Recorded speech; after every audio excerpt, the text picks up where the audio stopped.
if your business is one that's more than 10 years old, the chances are that your processes and the technology that you have is already outdated. The next wave of technological change is happening globally. Over the last few decades, we've had the invention of the mainframe computer, and then we had mini computers followed by PCs, and then when the PCs were ultimately connected, we had the internet and all of the change that the internet brought. Then once that was mobilised with mobile technology, you could do things anywhere that you were connected to the internet without having to be sitting in front of a PC.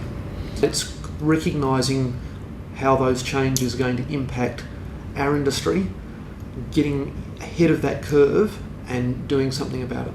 So for example, there are cars now that are being built that will prevent rear-end collisions.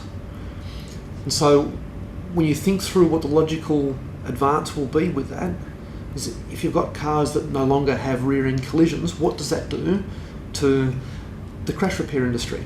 And what does that do to insurance products that are designed to cover accidents in motor vehicles? The key here is we're in an industry that's a very traditional, slow-moving industry.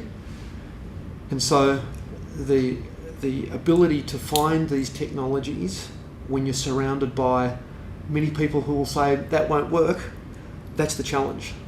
Some of these technologies are quite disruptive and they challenge the traditional models of the way we do things. It's not necessarily about building your own system, or it's not necessarily about plugging in something to your existing system.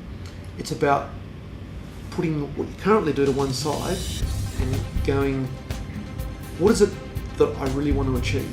What does our business stand for?